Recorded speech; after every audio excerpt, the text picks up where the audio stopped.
Day 3. Wow, I feel like I've been doing this for 1,000 days already. I didn't really have a very eventful day. This is the most eventful part of my day, is my grande soy chai latte from Starbucks. Very good. I was very, very tired after last night. I had a very emotional conversation with my mom and one of her friends, who is such a positive force. So I was very sleepy this morning, and then I got out, did some errands. I actually went to the tailor because I need to get a pair of pants hemmed, and I put them on in the dressing room. They have a stretchy waistband. They're stretchy denim. They're denim. It's black denim, but there's no like zipper or anything. You just pull on this like a stretch band, which is cool because I'm gonna be able to fit in them when I gain weight.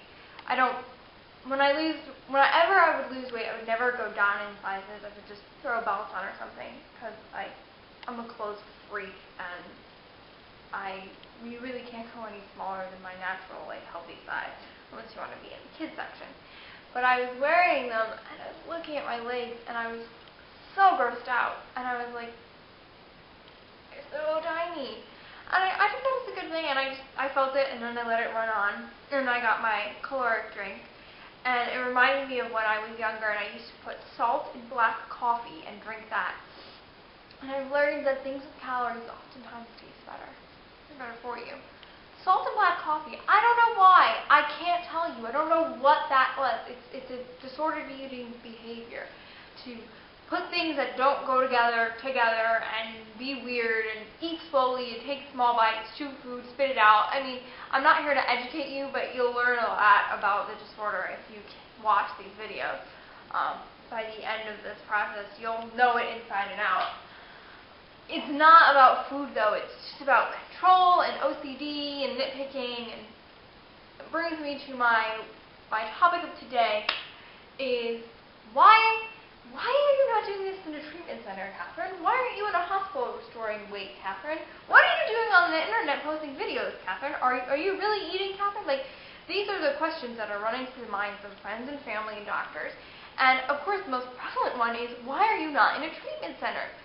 You qualify, insurance is ready to take you, and that's a really hard thing with eating disorders because they only look at the weight. They don't look at the mental things, and a lot of people who have very severe mental eating disorders but are 2 pounds away from critical don't get in. It's bullshit. It's such a political thing. Then you get in the treatment center and it's even worse. They are money-making businesses. They're bitches. And I get very angry on this subject, and this is what my mom and I cried over last night because she was like, will you go into a hospital to restore your weight? And I said no. And I made my case. I have been in the treatment centers 14, 15, 16, 17, 18, 19 for 5 years in and out of treatment centers for extended different periods of time.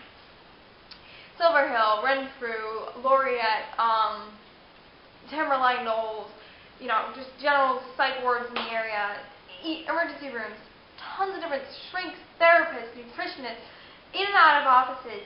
And whenever I would go into a treatment center, obviously you fight. You don't want to go. You don't want to surrender yourself.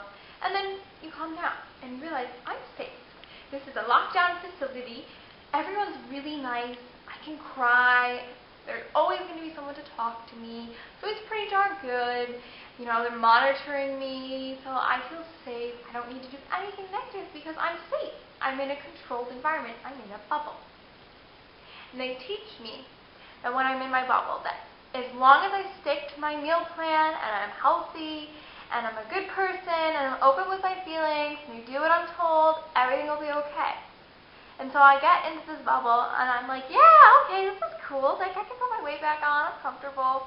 There's only been one time I've left a treatment center uncomfortable, and that's because they restored my weight higher than it should have been. And they did that to every girl in my group, and they all relapsed, and then they had to go back. Money making business. So I'm in my bubble, and then I leave. I'm out. I'm in the real world. Pop. And you look around and you realize there are assholes. There are predators. There is shit flying at you all the time. That's the real world. everyone deals with it.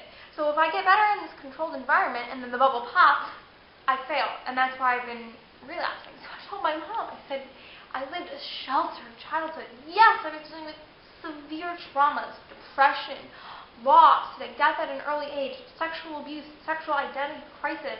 I mean, like, my God, I've gone through every freaking label in the LGBTQQSIDONOQA, whatever the whole acronym is. Because I was dealing with a lot. But here's the thing. You come out into the real world and you want to cry, and you want to talk about your feelings, and not everyone's going to be receptive to that. Not everyone's going to understand that you're struggling with an eating disorder because suddenly you don't look sick. Or they don't think that you look sick. Everyone has a different perception of sick. I know that some people look at me and they're like, oh God. And some people look at me and they're like, oh damn. It's the real world. You need to accept the fact that it's not controlled. It's chaos. So I told my mom, I need to get better here if I want to live here. I want to live in a treatment center like many women do. Many women do. I want to live that kind of a life in a hospital, in a controlled environment. I'll go there. I'll do that. I'll never become a screenwriter. I will never get to Hollywood. I will never meet Quentin Tarantino, Martin Scorsese, Spike Lee, Sofia Coppola, Catherine Bigelow, David Fincher. I will never meet any of these amazing directors that I hope to write for one day. I'll never go to the Oscars. I'll never meet Emma Watson. I'll never get married to Rooney Mara. Rooney, if you're watching this, every bite is for you. You know, it's just, I need to do it here if I want to live here. Because I wake up and my dog will be sick. I'll have to take care of my dog. That's going to discombobulate things. Suddenly lunch is not going to be at noon. It might be at 1. You know? I might not have 20 minutes to eat my snack like you do in the hospital. I might only have 5. I'll have other things going on. And that's important. I cannot submerge myself into a little bubble and allow myself to get safe and comfortable and well. Because then I am so vulnerable when I come back out here. And it's like throwing a person into the middle of the highway where the speed limit is 300 and everyone is just flooring it. You get hit a lot. And then you turn into this again. And then you go back in and it's a cycle and it's stupid. It's dumb. Why do that? I'm not going to put myself through that again. Every time the bubble popped and I came back into the real world, I did what I was told. I would drink my Ensures, stick to my meal plan. Things would happen. Men, women, classmates, friends, school, life happens. They don't plan that in treatment. They don't teach you how to live. You have to learn how to live on your own. That's why I'm doing this here. And that's why it's going to be successful. Because the definition of insanity is doing the same thing over and over and over, but expecting different results. That not only goes for the eating disorder that I'm struggling with, it goes for treatment.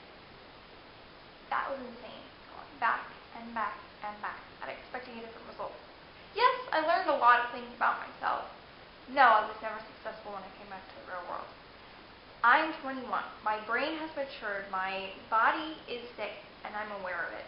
I know I'm logically not fat. I also know I never will be because I never have been overweight. And I'm still wearing clothes for my healthy weight. I'm just letting them sag on me. I am not concerned about the body. I'm concerned about the mind. I go and I let my guard down and I just get better and I come back and I fuck up again. It will probably be the last time. I don't know how many times the body can handle this, or a mind can handle that kind of trauma. Because exiting a treatment center and coming home and getting beaten, battered, raped, that's trauma. That's life. If you learn to deal with things in your environment, you learn to protect yourself from your environment. So there. If you have any questions to why I'm not in a treatment center that I did not cover, ask them. As for now, I am going to make another quick short film, and then going dinner plans, pasta, and I'm going to enjoy hopefully a really fun weekend. Just wanted to say thank you to everyone who followed me. I put a reblog, if you're this kind of a blog, post, and everyone who reblogged it or liked it, I checked out your blog, and I'm following the majority of you. And yes, I got my first Pro blog following me, and no, I'm not following you back. You might know who you are. You might not. You might just be watching these videos just to look at my collarbone, and that is what I'm going to say. My next video is going to really be about, why you're not being followed back, why you shouldn't follow me, why you should. And I just want to say thank you, because the messages coming into my inbox right now from strangers are unbelievably positive, and I'm posting them out there, and I want to say you're all beautiful people. We all have flaws, but I am seeing such beauty on my dash right now, and I love it. Keep it up. And stay strong, because I'm feeling so strong today. Yesterday you saw me at my worst so far. Today you're seeing me at my best. And it's going to be going around and around. But this is it. Someone told me right here, the bamboozled Catholic lesbian said to me, and you can read it because I'm gonna publish it. You have this drive to get better and a will to leave that I've never seen in anyone affected by this disease. And she's right. And I haven't always had that. I haven't always had that drive, but I have it now. And have it pointed out to me by a complete utter stranger with a wicked cool blog. Go follow her. It's a good sense of support. And it's life. Life's coming at me. I'm dealing with life. I'm dealing with myself. I'm going to learn how to juggle everything, because I'm not going to be in a bubble. No bubble. Bubble can't pop. Thicker skin. Abs. Muscles. Come on. Yeah, I want to be like, looking good. I want to walk down the street and people go, hey, yeah, that's a hot bitch over there. Hot chick, hot woman, whatever, like. I love you guys. And everyone who's reblogging and replying and messaging, I'm checking out your blogs, and I'm following you or I'm not following you, and I'll explain that in the next video. And I just want to say thank you. And when you are done watching a video like this, I want you to look at yourself and say, I am awesome. I have flaws, I have problems, but you know what? I'm going to deal with them in this environment. And I'm going to learn to live, because I have dreams. And if you don't have dreams and you don't have any hope, you don't have anything to live for. But you do. I do. Let's do this together.